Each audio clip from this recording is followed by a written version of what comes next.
Bismillahirrahmanirrahim. Assalamualaikum warahmatullahi wabarakatuh.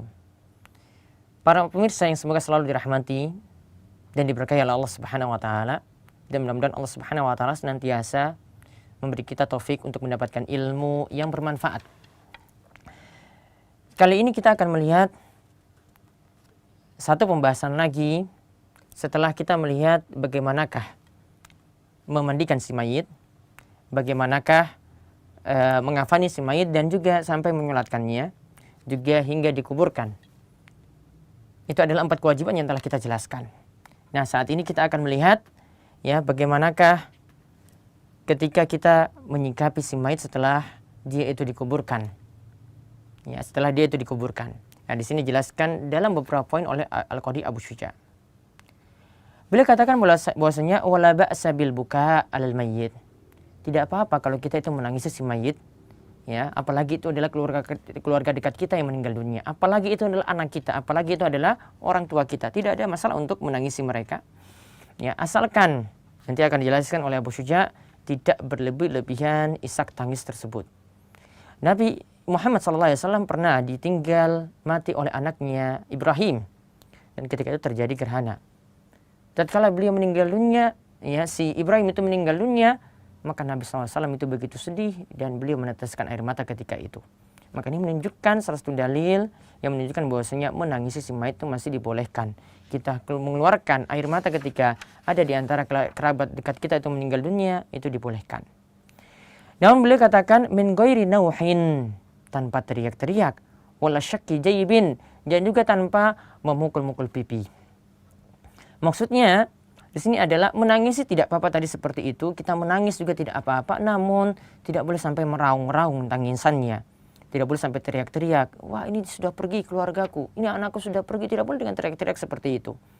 Dan juga tidak boleh tangan kita atau anggota badan kita ini berkeluh kesah dengan badan tersebut itu dipukul atau dikeluarkan darah, ya, atau ya mungkin kepala kita dibenturkan di tembok misalnya, atau ada benda-benda yang kemudian itu dihancurkan, ya, maka perbuatan seperti ini menunjukkan sikap tidak sabar.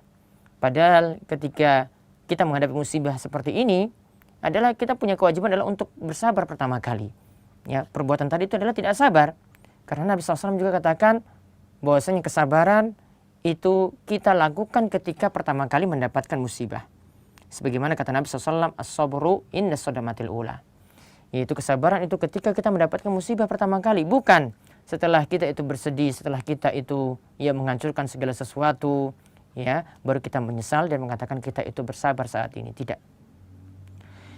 Lalu setelah itu beliau katakan itu menyikapi si mayit yang meninggal dunia seperti tadi jenazahnya, kita tidak boleh terlalu bersedih sekali, ya boleh saja mengeluarkan air mata tapi tidak boleh berlebih-lebihan.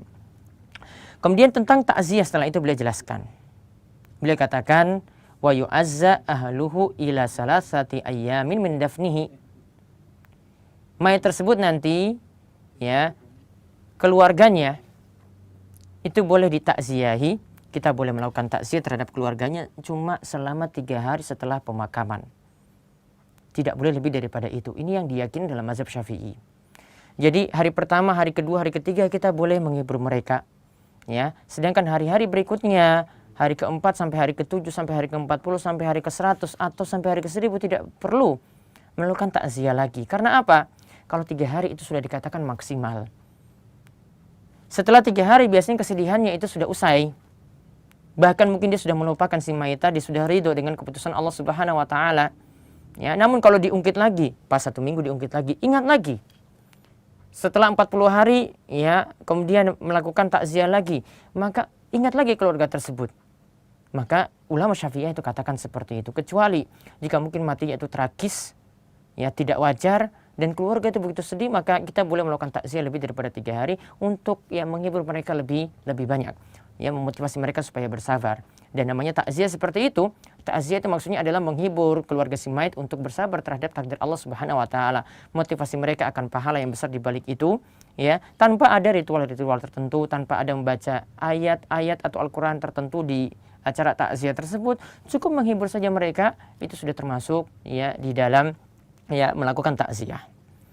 Kemudian yang terakhir yang dikatakan oleh Abu Syuja, ya, yaitu tentang masalah menguburkan mayit dalam kuburan lebih daripada satu mayit. Ya, di sini dikatakan wala yudfanu isnani fi qabrin illa lihajatin. Tidak boleh ya menguburkan dua mayit dalam satu kuburan, dalam satu liang lahat, kecuali jika dalam keadaan hajat, dalam keadaan butuh. Misalnya banyak yang meninggal dunia dalam keadaan butuh, ya, ratusan orang ketika itu sekaligus mati, maka boleh dilakukan penguburan massal cuma di satu liang lahat saja. Namun kalau ada kita bisa pisah-pisah setiap kubur itu, ya, setiap kubur itu satu mayit, maka itu cara yang terbaik, ya, tidak digabungkan dalam salah satu kubur untuk dua mayit sekaligus. Ya, inilah yang dikatakan oleh Abu Syuja yang terakhir tentang masalah menguburkan jenazah, ya, dan sebelumnya beliau bahas tentang masalah takziah dan menangisi si mayit. Nah, inilah pembahasan terakhir kita dalam pertemuan kali ini, ya, dan ini sekaligus pembahasan terakhir, ya, yang menutupi pembahasan kita dalam kitab sholat. Setelah sebelumnya kita mengawali dengan, ya, kitab toharoh, masalah bersuci sampai pembahasan haid dan nifas, ya, kemudian setelah itu diawali lagi dengan kitab sholat, ya, sampai kita bahas sampai tata cara sholat secara lebih lengkap, ya, dengan menjelaskan rukun-rukun, sunnah-sunnah dan yang lainnya yang disebutkan oleh Abu Syuja. Dan terakhir tadi kita telah membahas tentang masalah, ya, kitabul janais, yaitu tentang masalah, ya, jenazah. Ya, ini jadi pembahasan terakhir kita di sini. Nah, inilah pembahasan terakhir kita, mudah-mudahan bermanfaat bagi kaum muslimin sekalian, ya, tentang pembahasan ini, dan mudah-mudahan Allah Subhanahu wa taala memberikan kita ilmu yang bermanfaat, ya, dan memberikan kita taufik untuk beramal soleh. Subhanakallahumma bihamdika asyhadu an la ilaha illa anta astaghfiruka wa atubu ilaik. Wassallallahu ala nabiyina Muhammadin wa ala alihi washabihi ajma'in. Walhamdulillahirabbil alamin.